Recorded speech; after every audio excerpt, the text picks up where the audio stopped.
Snowpiercer departs in 10, 9, 8, 7, 6, 5, 4, 3, 2, 1. Departure. To this day, Rich people don't sleep 8 hours a day. That's stupid. Use your common sense. What up? I'm Bushido Spirit, and this is Off the Top Reviews. Snowpiercer Episode 1, First the Weather Changed. This show is based off the film by Bong Joon-ho, Oscar-winning Bong Joon-ho. Unfortunately, he is not directing, which is not that much of a negative considering the movie was just a fun adrenaline rush. Not a masterpiece like some of his other works. Sure, there's a lot of social commentary, but the whole thing is pretty fucking ridiculous. This project's not touted for its accuracy. It's not really supposed to be scientific. The show doesn't stray too far from the original in that aspect. Anyway, the show is starring Daveed Diggs, the Tony-winning actor from Hamilton, and for you indie film lovers, Blind Spotting. Also Jennifer Connelly, who is fucking 50 years old but still looks like she's in her mid-30s. With all that being said, let's board this train. But before I get into it, be sure to like, comment, and sub to the channel. If you like this review, I might follow up with a second review, or maybe even a third, maybe the whole damn season. Depends on how I'm feeling.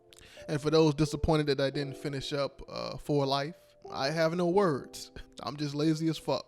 Alright, now on to the actual review. Scientists tried to stop global warming, but ended up freezing the Earth. To escape the ice wasteland, and I guess to wait for it to thaw, Wilford and his engineers created the Great Arc Train, 1,001 cars long, to save humanity. But not all of humanity. Some, a couple, yeah, a few, the 1% maybe. All those people Bernie Sanders hates were afforded the privilege to board the train. For the rest of us, you needed a ticket, and those damn tickets were stupid expensive. I'd say the price is only equivalent to a couple of stimulus checks and a floor mat, for all that dick sucking you must do to make up the difference. But Wilford is not completely an asshole.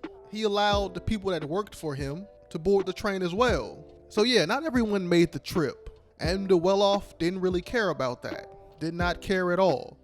The opening sequence of this episode is a great representation of that. Thousands, maybe even millions of people rushing to board the train before it starts, and armed guards gunning them down for having the audacity to survive. Many don't make it, but a few do, including our hero, Andre Layton, Zara, his girlfriend, and Miles. And sorry to say, Miles' father did not make it. And to be honest, Miles didn't make it either. He sleeps on a steel rack and eats roach bars. Wouldn't call that living, would you? Spoiler alert, fast forward to 6 years later, Andre and Miles are still in the tail end of the train, the very same place they boarded. Still struggling. They and everyone else in the tail end aren't allowed to venture to the other cars. They're treated like shit. Shit, with a capital S. However, Wilford and crew provide them with food. Those roach rations I mentioned before. In the movie, I think they explained why the tail existed. Maybe the show will give the same explanation or take a different route. Can't be the same if members of the tail are being sterilized. But what the fuck do I know? I haven't seen the movie in ages, so forgive my ignorance. The Tailors, as they call themselves, are fed up with their mistreatment and want to stage a revolt. Yay! But to make that happen, it requires careful planning, something that Andre Layton doesn't feel is possible without having someone on the inside. None of the Tailors have seen the rest of the train, or at least the parts that matter. Layton suggests the crew wait till they got an inside man to better their odds, which makes a lot of sense. The last time they tried, 64 people died, and they didn't get too far. Uncertainty is where their dreams die. But Layton seems to be the only one that fears that. The other members of the Revolt just don't have the patience to wait for an inside man to pop up. Poverty is hell on earth. You bathe in its flames too long and your senses turn to cinder. You're overcome with numbness, and without feeling, there is no motivation. I love this section of the episode. It provides context for the world we are about to explore, and how it resembles ours, but less tangled and complicated. For them, there is no upward mobility, only wish and prayer. Lathan and the others can only hope to be useful enough to be allowed to live.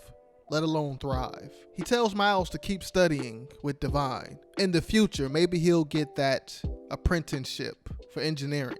Kind of reminds you of study hard, Sharkeisha. Maybe you'll get that scholarship, your ticket across the bridge. So I understand Lathan, but I also understand the other Tailors' anxiousness. They are receiving less rations, so they capture rats to eat. There isn't an abundance of men and women to go around, so some passengers are left to struggle alone without the warmth and soft touch of another. They are packed on top of each other, so they don't even own peace and quiet. It's so cluttered, one of the passengers before he killed himself wished for silence on his birthday. Now let's compare that to the people in the other cars, third, second, and first, who bought tickets or were invited, or they work for Wilfred. They don't struggle to eat. Their problems are the European nations body shaming by being naked in the sauna. Shit is even more tragic when you realize that everyone in the head of the train is aware of what happens in the tail. Maybe not. It's probably out of sight, out of mind. But occasionally, they'll invite the tail to the head if duty calls for it. Layton decides to bury his uncertainty and revolt with the rest of the Tailors. And boy, they were psyched. Everyone got their weapons ready. Shanks, shit bombs, rats carrying the plague, whatever the fuck they had. Spit. I mean, come on. Let me tell you, there's nothing scarier than a homeless man spitting in your open mouth. Nothing. And so the plan went on. The Tailors waited for Wilfred and his people to bring the rations through. They had timed it perfectly, got their weapons ready. But this was different. Their plans had been thwarted. Their master strategist, Layton, was called to the head of the train. He was removed from the tail, but before he moved on up like the Jeffersons, he was given an inspection. You know, the old spread your cheeks and lift your sack. They had to scrub them down. I couldn't help but think of prison while watching this scene. Penal labor. Hell, the whole train is a prison, if you think about it. Just some people could afford better cells. Ones with windows and sunlight. The tail is equivalent to being thrown in the hole. Anyway, Layton was removed from the tail because the head guard, Roche, needs his assistance. There have been a series of murders on the train. First, second, and third class has a serial killer loose. Apparently one that consumes genitals. He's just out here collecting dicks. Maybe for the foreskin. I mean, it is cold. Nothing wrong with a hoodie. But before Roche explains, he treats Layton to grilled cheese and tomato soup. This was a great scene because it speaks to the conditions of the tail more so, and poverty in general. Bread is essential when you're poor. You don't realize its importance till it's gone. This man Layton saw that soup and bread and damn near cried. I felt his pain. I haven't had bread in weeks. All this COVID panic buying. Some other things to point out in this scene is how these first classers try to entice the tail by putting on this performance to remind them of how bad they have it and what they could have if they cooperate. An example of this is Ruth, one of the members of hospitality, going to talk to the tail with the luxurious fur coat on. Yes, I'm aware it's cold, but nothing says wealth like a fur coat. All that to say this could be yours. Just do as we say. But there isn't any guarantee the person will be moved to the third, second, or even first class. After all, Divine's visit was short-lived. You don't have to revolt. You don't have to destroy the train, get rid of the system from the inside out, completely remove everything. All this could be yours one day. So why would you want to destroy it? You could be rich. It seems like they only show hospitality when they need something. But their little dog and pony show doesn't work this time. Layton refuses to help them solve the murder case because of, I guess, loyalty. Which, I'm sorry, but no. Soon as I ate that bread and soup, I would have snitched instantly. As 6ix9ine has proven, there is no consequences for rats. Only more cheese. Or in this case, grilled cheese sandwiches. The guards weren't too happy about Layton's refusal, so they tried to make him comply with an ass whooping. Even in a post-apocalyptic society, cops are still assholes. Fortunately, Melody from Hospitality and Roche, the head guard, breaks up the altercation. Melody tells Layton no expense will be spared if he helps solve this case. There is already 2 bodies and a false conviction. Layton will only agree to help if the tail got third-class immigration and more rations. Melody doesn't need to say anything. Rose declines Layton's offer for her. However, her silence suggests she could be persuaded. So Layton allows Rose to give him more details about the case. In comes the first witness, and it's somebody he's familiar with. You know Zara, the person he boarded the train with, his girlfriend, who I haven't mentioned until now. 2 years after they boarded, she was removed from the tail. I think they explained why, or maybe not. Either way, I forgot. But her being involved explains the grilled cheese and tomato soup, and how they knew Layton was a detective. Despite their past, this was not a happy reunion. Zara left the tail to get some tail. That bitch out here having a freaknik in 3rd class. Polygamy, 2 boyfriends and a girlfriend. This upsets Layton. He thought true love existed. But Zara does not care about his feelings. She blames him for putting her in this situation. She had rather died on Earth with her family than live in the tail end of the train.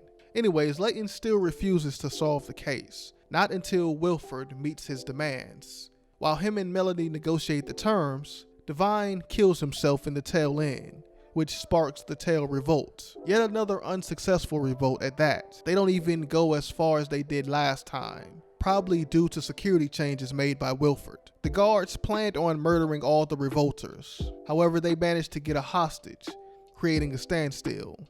Layton asks Melody to allow him to talk them down.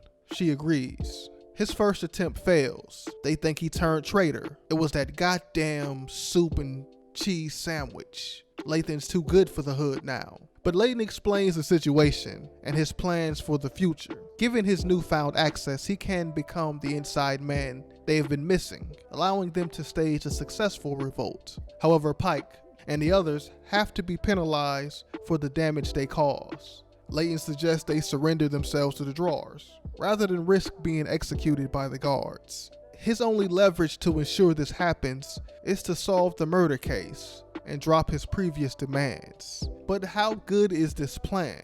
We don't know what effect being frozen will have on the human mind. In an earlier scene this episode, we see Melody speaking with Jinju about thawing Nikki, the falsely accused person in the murder case, so that Layton can question her. Jinju says she has been under for 2 years and doesn't know the effects that may have on her. So yeah, great plan.